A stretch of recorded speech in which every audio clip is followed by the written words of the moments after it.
Então é isso, meu irmão. É isso, minha irmã. Esses foram os avisos da semana. Até a próxima e beijo do pastor. Tchau, tchau. Graças e paz, meu irmão, minha irmã, muito boa noite. Mais uma vez eu quero saudar você com a graça e com a paz do Senhor Jesus Cristo. Muito bom saber que você está aí conectado conosco em mais um culto de louvor, de adoração ao nome do nosso Deus, aquele que é digno de honra, de glória e de todo louvor. Para mim, motivo de gratidão a Deus, poder estar aqui com você, mais nessa oportunidade, viu? Um beijo para todo mundo que está mandando um beijo aí, está mandando um abraço, que Deus possa estar abençoando a vida de vocês. Hoje é o segundo episódio da nossa série de ministrações com o tema Mindset. Domingo passado eu já ministrei, foi o primeiro dia, a primeira ministração. Hoje nós estamos aí no segundo tema, onde nós estamos falando sobre Mindset. Mindset significa mentalidade. E se você não acompanhou o primeiro culto, a primeira ministração, assim que acabar este culto aqui, assim que acabar essa ministração, eu quero fazer um convite muito especial para você aqui mesmo no YouTube, procurar, no YouTube da nossa igreja, procurar a ministração do culto de domingo passado. Eu tenho certeza que você será muito abençoado. Talvez, pastor, eu não vou conseguir assistir, está meio corrido. Eu tenho um podcast, no Spotify. Você joga lá no Spotify, é gratuito lá, tá? Você baixa o aplicativo no celular do Spotify, você não precisa fazer assinatura para poder ouvir os podcasts. E lá eu tenho também, lá no meu podcast, você procura lá Jefferson Modesto e você vai me encontrar lá, vai ver que tem uma foto minha todo bonitão lá, Você vai ver e lá tem o áudio da pregação de domingo passado. Eu deixei, além das devocionais que eu compartilho toda semana, de segunda a sexta eu mando devocionais aí pro pessoal. Lá também tem as minhas devocionais, tem a pregação também de domingo passado. É uma opção a mais para você estar sendo edificado e abençoado, porque às vezes na correria do dia a dia você não consegue concentrar o tempo, se concentrar na frente de uma tela, na frente da televisão, no computador, até mesmo no celular, mas talvez você consiga ouvir e estar fazendo outras coisas ali, às vezes está dirigindo no carro, você tem a oportunidade de estar ouvindo a primeira ministração dessa série Mindset. E como eu estava falando, Mindset significa mentalidade. E a mentalidade, Mindset, representa como nós enxergamos o mundo, como nós enxergamos as coisas ao nosso redor, o que está ao nosso redor, a maneira que nós enxergamos o mundo. E o nosso mindset é formado pelas nossas crenças, por aquilo que nós acreditamos, pelas nossas experiências e também pelas nossas vivências. Então, para que a gente possa ter uma vida transformada, nós precisamos transformar o nosso mindset, a maneira como nós enxergamos o mundo. Se você quer ter uma vida transformada pelo Senhor, você precisa, primeiramente, pensar todos os dias naquilo que Jesus fez por nós. Segunda coisa, nós precisamos pensar em coisas que agradam o Espírito Santo. E terceira coisa, pensar como filhos do Abba. Se você quer saber mais sobre isso, volta lá na primeira ministração que você vai estar sendo ministrado sobre isso. E hoje, nesta noite, o tema de hoje é reset. Reset. Pastor, que história é essa de reset, pastor? Existem alguns equipamentos, eu vou te explicar. Existem alguns equipamentos que tem um botãozinho. Normalmente esse botãozinho ele fica oculto. Ele não tem um acesso tão assim fácil, principalmente alguns equipamentos eletrônicos que tem esse botãozinho reset. E esse botãozinho reset ele serve para quê? Ele serve para restaurar aquele equipamento ao padrão original. Por exemplo, um equipamento que você comprou deu algum problema, deu alguma falha, e uma das formas de você consertar ele é restaurando ao padrão original, como ele tinha saído de fábrica. Por exemplo, deixa eu pegar aqui no meu bolso, um celular. O celular, ele tem um botãozinho, né? Tem umas combinações que você faz aqui, que ele libera o reset, né? Para você restaurar ele todinho, como se ele tivesse vindo de fábrica. E normalmente isso acontece, como eu disse, quando dá algum probleminha nele, e a melhor forma de resolver isso, às vezes, é voltar para o padrão original. E aí eu te pergunto, meu irmão, minha irmã, tem algum probleminha na tua vida? Tem alguma coisa acontecendo que está meio fora de percurso? Talvez você está precisando apertar esse botãozinho reset aí e restaurar o padrão original no qual Deus nos criou. Nós precisamos voltar para a origem de como o Criador nos criou. Então, ou seja, para que nós possamos ter uma mentalidade, um mindset atualizado, nós precisamos voltar para o padrão original. Se nós queremos ter uma vida transformada, se nós queremos ter uma vida plena com o Senhor, com o Espírito Santo de Deus, algo que eu e você nós precisamos voltar à origem daquilo que como Criador nos criou.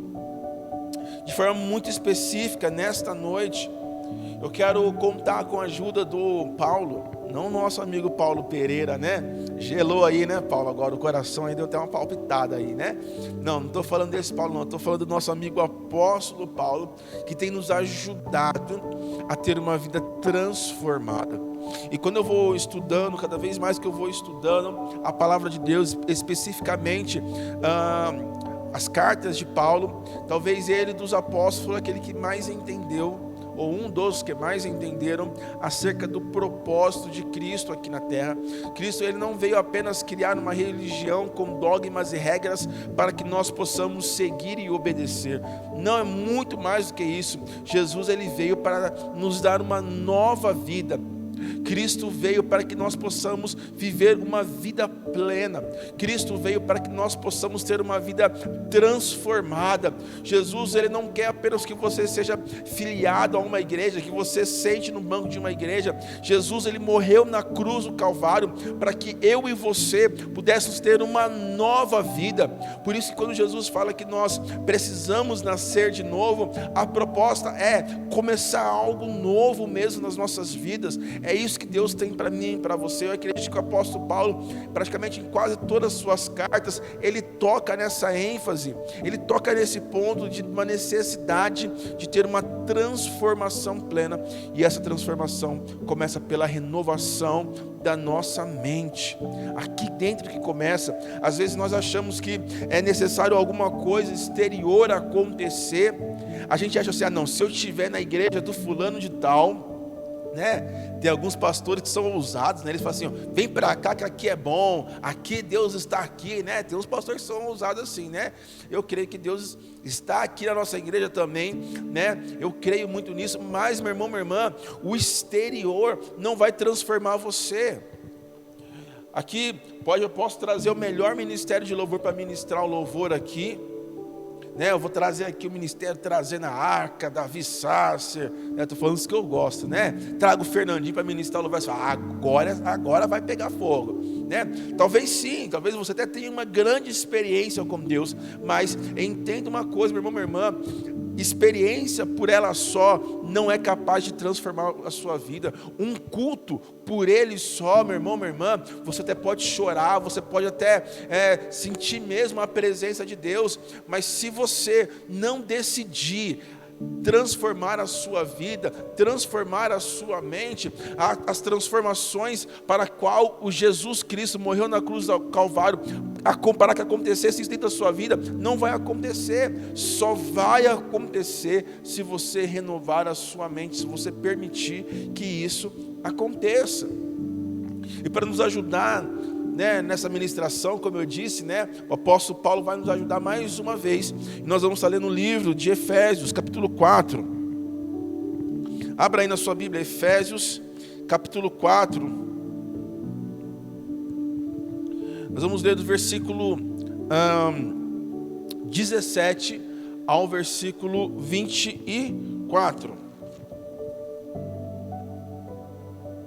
Amém? Vou repetir. Efésios capítulo 4, do versículo 17 ao versículo 24. Isso aí, você que já está ligado aí, compartilha, me escreve aí nos comentários, né, o versículo aí para ajudar a galera aí acompanhando aí, tá? E também eu estarei lendo na versão NVT, nova versão transformadora, né? Essa Bíblia aqui bonita e tal, né? Toda estilosa, né? Eu sei que alguns irmãos da igreja têm essa Bíblia porque o pastor, né, abençoou, né? Uma Bíblia que tem uma versão que traz mais para a nossa realidade brasileira, dentro do nosso contexto, sem perder um pouquinho, sem perder a essência da palavra de Deus. Eu gosto muito dessa versão e hoje eu estarei lendo nessa versão. Efésios capítulo 4, do versículo 17 ao versículo 24, diz assim: assim eu lhe digo, com a autoridade do Senhor, não vivam mais como os gentios, levado por pensamentos vazios e inúteis. A mente deles está mergulhada na escuridão. Andam sem rumo, alienados da vida de Deus, que Deus dá, pois são ignorantes e endureceram o coração para ele. Tornaram-se insensíveis, vivem em função dos prazeres sensuais e praticam avidamente toda espécie de impureza. Mas não foi isso que vocês aprenderam de Cristo. Uma vez que ouviram falar de Jesus e foram ensinados sobre a verdade que vem dele, livrem-se de sua antiga natureza e do seu velho modo de viver, corrompido pelos desejos impuros e pelo engano. Deixem que o Espírito renove seus pensamentos e atitude, e revista-se de sua nova natureza, criada para ser verdadeiramente justa e santa como Deus. Aleluia. Vamos orar mais uma vez? Feche seus olhos aí na sua casa, põe a mão no teu coração agora assim, ó, e vamos orar comigo aqui, ó. Senhor, que o meu coração, que os nossos corações sejam terra férteis para o semear da tua palavra. Que a minha mente esteja aberta para a revelação daquilo que o Senhor tem para a minha vida, para a vida de cada um de nós. Não permita que nada e nem ninguém venha roubar a tua palavra. Em nome de Jesus. Amém. Aleluia. Louvado seja o nome do Senhor. Meu irmão, minha irmã, para que nós possamos apertar o reset da nossa vida, nós precisamos, né, e ter uma vida transformada pelo Senhor, nós precisamos apertar o reset da verdade. Como assim, pastor? Se você observar comigo, por favor, não feche sua Bíblia não, tá? Deixa sua Bíblia aberta aí, em nome de Jesus, né? Para a gente estar acompanhando a palavra do Senhor. É ela que é central aqui agora. Eu só estou sendo um facilitador, né? Então mantenha sua Bíblia aberta aí. Então, se você reparar comigo, no versículo 20 e 21, lá fala que, eu vou ler novamente, mas não foi isso que vocês aprenderam de Cristo, uma vez que ouviram falar de Jesus e foram ensinados sobre a verdade que vem dele. Se vocês observarem, você vai ver que Paulo está confrontando a igreja de Éfeso. Paulo, ele passou uma temporada lá em Éfeso, lá em Atos, diz que ele foi em 2 oportunidades na cidade de Éfeso. A primeira vez ele foi, ficou pouquíssimo tempo, né? E depois ele foi, ficou, né, aproximadamente 3 anos lá, né? E nesse tempo que ele ficou lá, mesmo junto com Priscila e Áquila, ele ficou lá e a pregação do evangelho, o evangelho, quando chegou ali naquela cidade de Éfeso, mexeu com as estruturas daquela cidade. Mexeu com várias questões, porque assim, só para vocês entenderem um pouquinho, a cidade de Éfeso era uma cidade portuária, ou seja, uma cidade portuária naquela região era uma rota comercial, e por ser rota comercial, havia uma movimentação, um fluxo muito grande de pessoas, pensando naquele contexto daquela época. Os estudiosos, os arqueólogos, eles supõem, né, porque não tem como, não fizeram um censo, né, naquela época, mas a estimativa era que Éfeso abrigava naquela época, nas épocas dos dias de Paulo, aproximadamente 2.500 pessoas. 2.500 pessoas para o nosso contexto, que quem mora na capital de São Paulo, ou qualquer grande capital do nosso país e do mundo, né? 250 mil pessoas é nada. Mas olhando para o contexto daquela época, é muita gente. É muita gente mesmo. Então, ali vinha gente para lá e para cá, gente para lá e para cá. E ali em Éfeso também tinha vários problemas. E um dos problemas que tinha ali é a questão da religiosidade. Éfeso tinha vários templos lá, várias, né, por ser uma cultura grega. A cultura grega ali tem a questão das mitologias. Os próprios governantes, eles se consideravam deuses. E ali na cidade de Éfeso também tinha um templo da deusa Diana, que era conhecida como a deusa da fidelidade, também conhecida como Artemis, se eu não me engano, né? Deusa Artemis era conhecida como a deusa da fertilidade. E nesse templo ali tinha, entre aspas, profetisas, que também podemos chamar de prostitutas, né? Prostitutas cultuais. Ali acreditavam-se que ao ter relações com aquelas mulheres, os homens, né? Eu não sei dizer se mulheres também faziam isso, mas a gente tem relatos de homens que iam lá e se sentiam mais prósperos, mais abençoados, porque se deitaram com as sacerdotisas, né? Então, a cidade de Éfeso era conhecida pela promiscuidade, era conhecida por muitas coisas, e como eu falei também, pela religiosidade.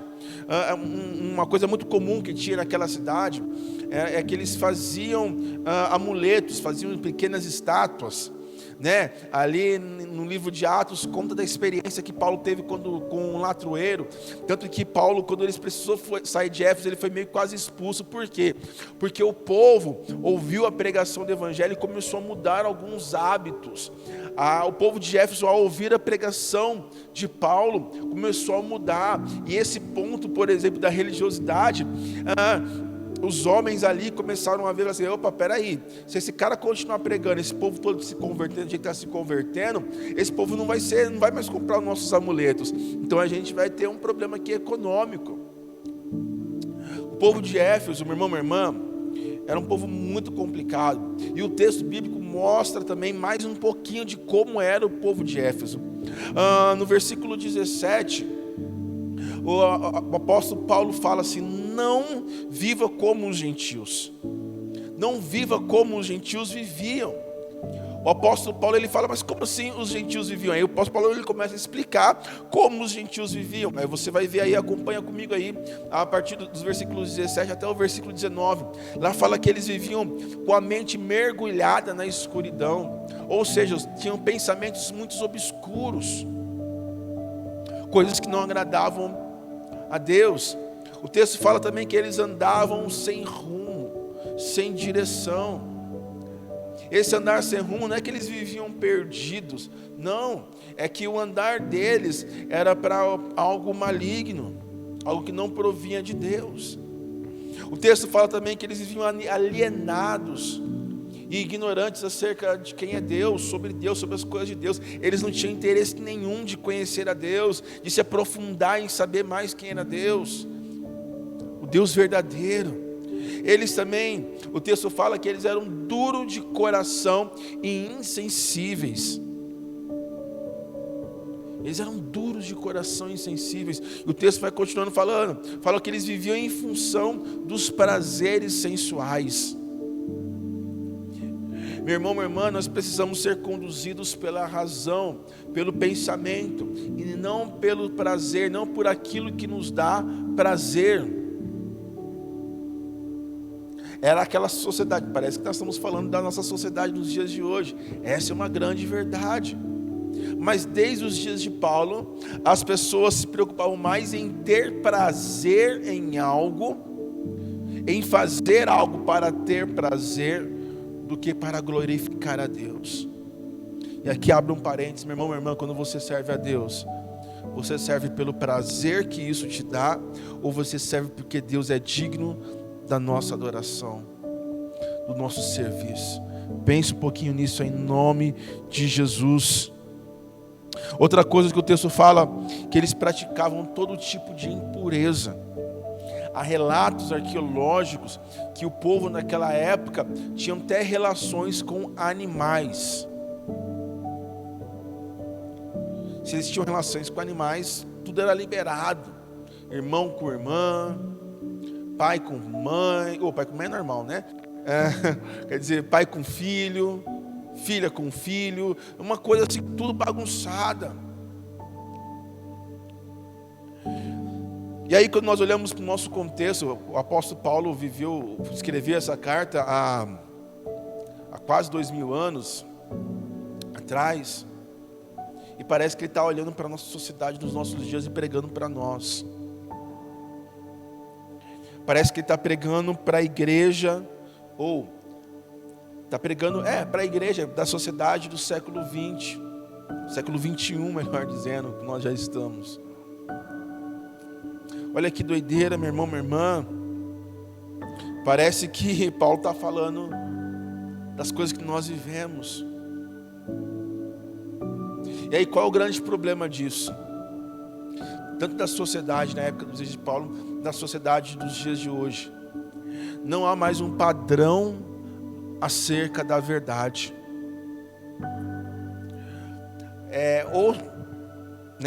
Hoje em dia as pessoas falam muito isso. Cada um tem a sua verdade. Você já ouviu isso? Você já ouviu alguém falar sobre isso? Não. Cada um tem a sua verdade. E isso não é tão verdade assim. Nós temos sim um padrão moral, um padrão de conduta de verdade. E esse padrão moral, esse padrão de conduta se chama Jesus Cristo. Lá em João 14, no versículo 6 diz, Jesus ele disse: eu sou o caminho, a verdade e a vida. Jesus ele disse isso para mostrar para mim e para você que Ele é o padrão. Hoje em dia o mundo diz que existem várias verdades acerca de algo. Até quando você vai conversar, dialogar com as pessoas, cada um tem a sua própria verdade e lutam com unhas e dentes para isso. Eu me lembro que um tempo atrás eu estava dando aula para uma classe de liderança e toda vez que eles... Eu fiz também esse exercício aqui na Vila Mazei também, que alguns vão lembrar na escola dominical que eu falei sobre isso, que eu fiz esse exercício. E chegou um momento que, como era uma classe para liderança e tal, então era uma turma muito questionadora. E então eles, mas pastor isso e aquilo. E aí eu falei assim, todas as vezes que vocês citarem um versículo bíblico, eu quero que vocês me deem o endereço. Se vocês vão citar um versículo bíblico, apenas porque acha que na Bíblia está assim, já não dá. Até mesmo se for um versículo, você não sabe que versículo que é, vai pesquisar, olha na Bíblia, aí você vai falar, segundo fulano de tal, tá? E por que eu estou dizendo isso, meu irmão, minha irmã? Porque lá em 2 Timóteo, no capítulo 3, versículo 16, diz: toda a escritura é inspirada por Deus, útil para nos ensinar o que é verdadeiro e para nos fazer perceber o que não está em ordem na nossa vida. Ela nos corrige quando erramos e nos ensina a fazer o que é certo. Por que eu fiz esse exercício? E eu faço esse exercício mesmo para você, meu irmão, minha irmã. Nós temos a palavra de Deus, sim, como verdade absoluta. Eu e você, se nós queremos ter uma vida transformada, uma mente transformada pelo Senhor, nós precisamos fazer um restart acerca da nossa verdade, e encarar a palavra de Deus, encarar que Jesus Cristo, que Ele é a palavra, o Verbo se fez carne e habitou entre nós. Se Ele é a palavra, nós precisamos entender que essa é a verdade absoluta, não é aquilo que a sociedade diz. A sociedade está dizendo que tal coisa é certo, é permitido. Não, se a palavra de Deus diz que não é permitido, essa é a verdade. Se nós queremos ter uma vida transformada pelo Senhor, nós não podemos permitir que o mundo nos influencie mais do que a própria palavra de Deus. Meu irmão, minha irmã, se você quer ter uma vida transformada pelo Senhor, não se permita de forma alguma ser contagiado ou influenciado acerca das verdades que o mundo está dizendo. Esses dias atrás eu estava vendo uma reportagem dizendo que o Felipe Neto é considerado uma das 100 pessoas mais influentes desse mundo. E aquele menino, com todo respeito, ele fala acerca da verdade própria dele. Só que com isso ele tem influenciado muitas pessoas. Então, se o Felipe Neto disse, é verdade. Para muitas pessoas é isso. Para muitos jovens é isso. Mas não, meu irmão, minha irmã. Por mais que muitas coisas que ele fala seja verdade ou não, eu não sei porque eu não paro para ouvi-lo. Mas nós temos que ter como padrão número 1 a palavra de Deus. Ah, pastor, está no Facebook. Se está no Facebook é verdade. Não, meu irmão, minha irmã. Vai conferir, ver o que a palavra do Senhor diz sobre isso. Vai investigar. Ai, pastor, lá no Facebook está falando que fazer avatar é do diabo. Ai, pastor, está dizendo isso. É isso que a palavra diz? É isso que a palavra diz? Ai, pastor, estão falando aí que pode homem com homem, mulher com mulher. É isso que a palavra diz? Se não é, é mentira. Não, mas estão explicando aí, estão dizendo, não. O que a palavra diz a respeito disso? Essa tem que ser a nossa verdade. Por isso, meu irmão, minha irmã, estão tentando de todas as formas mudar os conceitos de verdade para que eu e você sejamos facilmente enganados, influenciados. Mas nós precisamos, em nome de Jesus, apertar o botão de reset acerca da verdade e restaurar para o padrão no qual o Criador estabeleceu. E o Criador estabeleceu como verdade o próprio Filho, que é a palavra encarnada aqui na terra. Outro botão de reset que nós precisamos apertar, meu irmão, minha irmã, é o reset das escolhas. Por quê? Uma vez eu e você sabemos o que é verdade, nós precisamos apertar o reset das escolhas e tomar no controle das escolhas e escolher aquilo que é verdade, aquilo que é bom, o caminho certo. Uma vez que eu escolhi o caminho certo, ou uma vez que eu já sei qual é o caminho certo, qual é a verdade, eu preciso escolher caminhar nesse caminho, né? Eu preciso. O que acontece muitas vezes comigo, com você, meu irmão, minha irmã, é que nós conhecemos a verdade, Jesus Cristo, Ele se revelou a nós, nós conhecemos o seu amor, nós reconhecemos o seu sacrifício na cruz, nós sabemos de toda a história de cor e salteada, só que ainda a gente não consegue escolher largar a velha vida. Olha só o que o apóstolo Paulo fala no versículo 22 desse texto de Efésios 4 que nós estamos lendo. Ele fala o seguinte: livrem-se da sua antiga natureza e do velho modo de viver, corrompido pelos desejos impuros e pelo engano. O que Paulo está querendo dizer para a gente é o seguinte: ei, deixa a antiga vida para lá e vai viver o novo. Quando nós apertamos o botão do reset, as nossas escolhas não podem ser mais pautadas apenas pelos nossos prazeres, pelos nossos sentimentos. Hoje em dia, nós vivemos numa sociedade que faz tudo pelo prazer. Mas não, nós não podemos ser assim, porque nós apertamos o botão reset e nós voltamos para o padrão original de Deus acerca das escolhas, que a nossa escolha é pautada naquilo que é verdade. Está me entendendo, meu irmão, minha irmã? O que o apóstolo Paulo está querendo nos dizer aqui, meu irmão, minha irmã, que não faz sentido nenhum nascer de novo e continuar com a velha vida. Por isso, meu irmão, minha irmã, entenda uma coisa: quando nós aceitamos Jesus, o melhor exemplo, a melhor referência que Jesus nos dá é exatamente essa, de nascer de novo. Nós começamos do zero, uma nova vida. O apóstolo Paulo disse isso lá em 2 Coríntios, capítulo 5, versículo 17. Se alguém está em Cristo, nova criatura é. As coisas antigas se passaram e eis que tudo se fez novo. Quando nós aceitamos Jesus, sabe o que isso significa?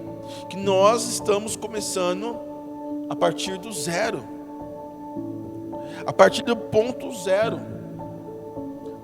Tudo o que nós fizemos, tudo a nossa vida lá atrás, antes de aceitarmos Jesus, ficou lá para trás, é passado, já era, morreu. E a partir do momento que nós aceitamos Jesus, nós vivemos uma nova vida. Jesus, ele morreu na cruz do Calvário, exatamente para que nós pudéssemos ter uma nova vida. Entenda isso, meu irmão, minha irmã, põe isso no teu coração, põe isso na tua cabeça, em nome de Jesus. Deus, ele não quer que você continue vivendo a velha vida. Por isso o apóstolo Paulo falou: livre-se disso, sai fora dessa. Porque nós vivemos numa sociedade que o tempo todo nós somos tentados a voltar para a velha natureza. E o que é essa velha natureza? É quando nós satisfazemos apenas os desejos da carne. A velha natureza faz com que a gente queira viver apenas pelo prazer, pela imoralidade. Mas Jesus, ele falou o seguinte: olha, a partir de agora que você nasceu de novo, viva uma nova vida. E é essa nova vida que Deus tem preparado para mim e para você, que nos aguarda. Mas para que isso aconteça, meu irmão, minha irmã, nós precisamos transformar a nossa mente. Nós precisamos entender que nós não somos mais uma velha criatura. Eu sei que tem gente que tem um glória a Deus forte agora aí, tenho certeza disso. E é isso que estou querendo dizer para você mesmo, irmão, minha irmã. Você é uma nova criatura, mas você só é uma nova criatura se você nasceu de novo. Se você nasceu de novo, se você aceitou Jesus, se você entregou a sua vida para Jesus, então escolha viver dessa forma. Tem certas coisas que não nos cabem mais. São coisas que pertencem ao velho homem. Há certo linguajar que não nos pertence mais. Há certas posturas que nós temos que não pertencem ao velho homem. Há certas rodas de conversa que a gente não pode fazer parte. Rodas de conversa, grupos no WhatsApp, que a gente não pode fazer parte disso. Tem certas coisas, meu irmão, minha irmã, que a gente precisa escolher. Ou eu agrado a Deus, vivendo essa nova vida, da qual Ele pagou um alto preço para que nós pudéssemos viver, ou eu vou viver a minha velha vida. Não dá para ficar em cima do muro. Ou eu nasci de novo e morri para o mundo, ou eu continuo no mundo e ainda não nasci de novo. E aí, por isso que o botão do reset, ele é importantíssimo. Porque quando a gente aperta esse botão do reset das escolhas, a gente está dizendo o seguinte: eu escolho Deus. Thales fez uma música assim, né, um tempo atrás, né? Porque Thales faz umas músicas legais, né?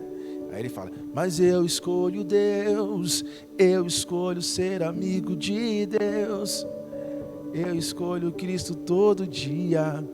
Já morri para minha vida, agora eu vivo a vida de Deus.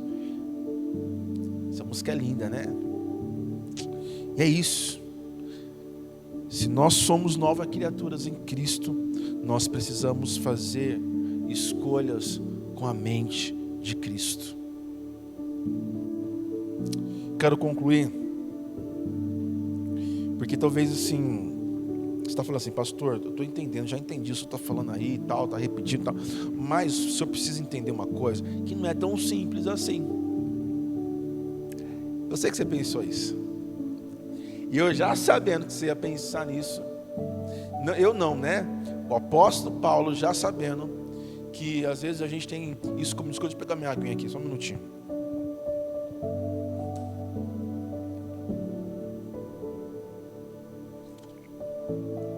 Oh, glória a Deus, obrigado. O apóstolo Paulo, já sabendo que nós teríamos isso como desculpa, ele já deu escape para nós. Ele já mostrou como a gente vai conseguir, como nós vamos conseguir viver essa nova vida. Acerca do reset da verdade, acerca do reset das escolhas, como que eu vou viver daqui para frente acerca disso? O apóstolo Paulo já mostrou para nós como nós devemos seguir. Na verdade, não foi o apóstolo Paulo, Deus já planejou tudo isso para mim e para você, porque Deus, Ele é perfeito, Ele é maravilhoso. Você crê nisso? Que Ele é perfeito, Ele é maravilhoso? A palavra do Senhor diz que não existe fardo nenhum que nós não iremos conseguir carregar. Isso é porque Deus já tem um plano tudo arquitetado. Ele é o arquiteto do universo, do arquiteto do mundo. Tudo é perfeito, aleluia, glória a Deus. E aí o que Deus fez? Olha só, meu irmão, minha irmã. Olha só o que o versículo 23 desse mesmo texto de Efésios 4 diz: deixe que o Espírito renove seus pensamentos e atitudes. Aleluia. Eu vou repetir: deixe que o Espírito renove seus pensamentos e atitude. O caminho está aí, meu irmão. O caminho está aí, minha irmã. É só você deixar o Espírito Santo te conduzir, que Ele vai te conduzir para a verdade. É só isso. Sabe, irmão, minha irmã, Jesus caminhou com seus discípulos. E aí chegou um determinado momento, Ele ensinando, discipulando, e Ele sabendo que Ele iria para o Pai. E Ele sabendo como os discípulos eram, Ele falou assim: Deus, Pai, esses caras vão esquecer tudo. O Pai falou assim: fica tranquilo, que o Espírito vai resolver isso para eles. E aí Jesus disse: olha, presta atenção. Quando vocês estiverem lá, quando eu não estiver mais aqui com vocês, vocês estiverem fazendo a minha vontade, vocês terão o Espírito Santo, vocês serão cheios do Espírito Santo. E o Espírito Santo, também conhecido na palavra como o Espírito da Verdade, olha só que lindo. O Espírito da Verdade vai instruir vocês em todas as coisas, vai fazer com que vocês lembrem de todas as palavras. Meu irmão, minha irmã, o Espírito Santo de Deus, Ele quer te ajudar acerca da verdade. O Espírito Santo de Deus, Ele quer te ajudar acerca do entendimento daquilo que é a palavra. Tem muitas pessoas assim: pastor, eu leio a Bíblia e não entendo nada. Você não entende nada porque você não está cheio do Espírito Santo. Porque se você está cheio do Espírito Santo, você entende a palavra sim. Porque o Espírito Santo, Ele revela isso para você. Então, meu irmão, minha irmã, permita que o Espírito Santo te conduza. Deseje isso, deseje ser cheio do Espírito Santo. Deseje que o Espírito Santo transforme a sua vida. Deseje que o Espírito Santo venha mesmo mudar tudo dentro de você. Por quê? Porque Ele vai renovar os seus pensamentos e a sua atitude. Ou seja, Ele vai renovar os seus pensamentos acerca da verdade e Ele vai renovar, resetar as suas atitudes através das suas escolhas. Aleluia. Quero ministrar uma canção. Só me organizar aqui, só um minutinho.